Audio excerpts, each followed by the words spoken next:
Hello guys, നമ്മുടെ വീട്ടിലെ കുഞ്ഞു കുട്ടികൾക്ക് ചുമ ജലദോഷമൊക്കെ വരുമ്പോൾ മാറാനായിട്ട് ഒത്തിരി ബുദ്ധിമുട്ടാണല്ലേ. അത് മാറാനായിട്ട് നമുക്കൊരു സിമ്പിൾ ട്രിക്ക് നോക്കിയാലോ.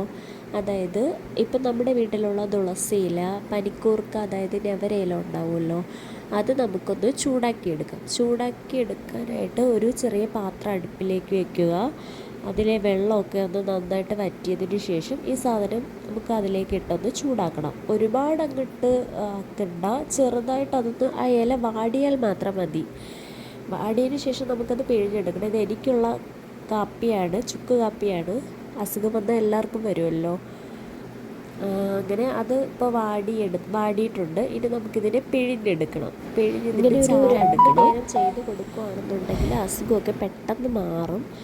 രാവിലെയും രാത്രിയും നമുക്കിങ്ങനെ ചെയ്തു കൊടുക്കാം. അപ്പോൾ ഇതിങ്ങനെ പിഴിഞ്ഞെടുത്തതിന് ശേഷം ഇതിൻ്റെ ഒരു ഈ ടേസ്റ്റ് കുഞ്ഞുങ്ങൾക്ക് പെട്ടെന്ന് ഇഷ്ടപ്പെടത്തില്ല. അപ്പോൾ അതിനായിട്ട് നമുക്ക് കുറച്ച് ഹണി ഒഴിച്ചു കൊടുക്കാം. ഹണി ഒഴിക്കുമ്പോൾ അതിൻ്റെ ഒരു മധുരം ഉണ്ടാവും, അപ്പോൾ അവരത് കുടിച്ചോളും. അപ്പോൾ ഇതിലേക്ക് ഞാൻ കുറച്ച് ഹണി ഒഴിച്ചിട്ടുണ്ട്. ഇനി ഞാൻ ഇത് ഫില്ലറിലെടുക്കുവാണ്. ഇത് കുടിച്ചിട്ടുള്ള റിസൾട്ട് എന്താണെന്ന് നാളെ പറയാം കേട്ടോ.